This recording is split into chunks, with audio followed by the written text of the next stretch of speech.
Halo semuanya, welcome back to Kalista Effendi Channel. Di video kali ini, Kalista akan membahas secara menyeluruh tentang konsep dasar konvolusi dalam pengolahan citra digital dan bagaimana konvolusi diaplikasikan dalam Convolutional Neural Network atau CNN. Dan juga Kalista akan mereview kembali artikel ilmiah di episode yang kedua.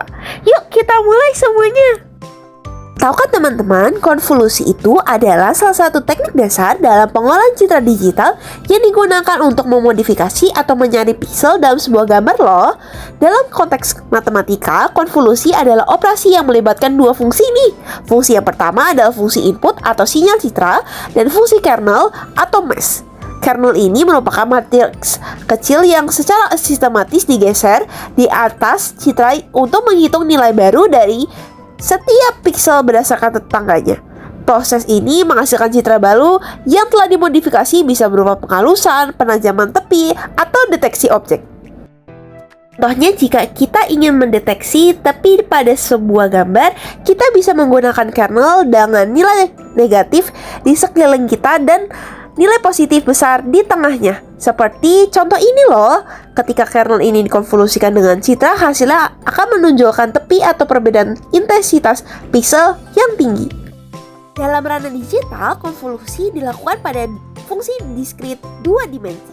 Karena pada gambar pada komputer direpresentasikan dalam bentuk piksel. Dan untuk menangani piksel-piksel di pinggir gambar, biasanya digunakan teknik padding atau seperti zero padding atau edge duplication agar konvolusi bisa tetap berjalan dengan baik. Lalu bagaimana konvolusi digunakan dalam teknologi deep learning, Kalista? Disinilah CNN itu berperan loh teman-teman. CNN itu adalah arsitektur jaringan saraf tiruan yang dirancang khusus untuk mengenali pola dari data visual. Salah satu komponen utama dari CNN yaitu convolutional layer, di mana proses konvolusi ini dilakukan. Di layer ini, citra berproses dengan filter untuk kernel untuk menghasilkan feature maps, yakni representasi abstrak citra yang berisikan informasi penting seperti bentuk, warna, atau tekstur.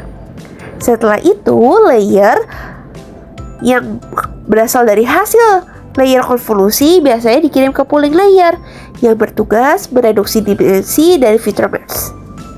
Pooling bisa berbentuk max pooling atau average pooling. Proses ini membantu menyaring informasi penting dan mengurangi kompleksitas perhitungan. Kemudian pada flatten layer, data diubah menjadi vektor satu dimensi untuk diteruskan ke fully connected layer. Disinilah jaring belajar mengidentifikasi pola yang lebih konteks. Terakhir, output layer akan mengklasifikasikan gambar dalam kategori tertentu.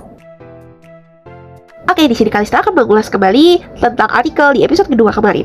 Pengetahuan ini kita terapkan dalam artikel berjudul Penerapan Metode Deep Learning Menggunakan CNN dalam Arsitektur VGGNet untuk Pengenalan Cuaca, yang ditulis oleh Richo Valdo dan teman-teman dan dipublikasikan di Journal of Informatics of Computer Science tahun 2023. Peneliti ini menggunakan dataset dari Kaggle yang berisi gambar-gambar cuaca dalam 4 kategori, yaitu ada cloudy, rain, sunrise, and shine. Jumlah total data training yang digunakan adalah 1286 gambar. Setelah proses pelatihan, gambar-gambar tersebut melalui tahap pre-processing seperti cropping, pembersihan noise, pembagian dataset menjadi training, dan validation set. Model CNN yang digunakan adalah VGG16, yaitu arsitektur deep learning populer dari University of Oxford. VGG ini terdiri dari 13 convolutional layer dan 3 fully connected layer, serta menggunakan filter kecil yang berukuran 3x3. Dari penjelasan tadi, kita dapat menyimpulkan bahwa proses konvolusi merupakan inti dari pengolahan citra, baik secara manual maupun otomatis melalui CNN. CNN, terutama arsitektur VGG16, terbukti mampu mengenali dan mengklasifikasi gambar dengan cukup baik, termasuk dalam aplikasi pengenalan cuaca. Namun, efektivitas model CNN sangat bergantung pada kualitas dan kuantitas data yang digunakan loh. Semakin lengkap dan bervariasi data latihnya, semakin tinggi kemungkinan model menghasilkan klasifikasi yang akurat. Kedepannya, CNN dengan pengolahan konvolusi akan terus berkembang dan digunakan dari berbagai bidang, melalui pendeteksi penyakit, kendaraan otonom, sehingga sistem keamanan berbasis pengenalan wajah. Terima kasih sudah menyimak video penjelasan ini. Semoga bermanfaat dan menambah wawasan kalian tentang CNN dan konvolusi. Sampai jumpa di video berikutnya. Dadah!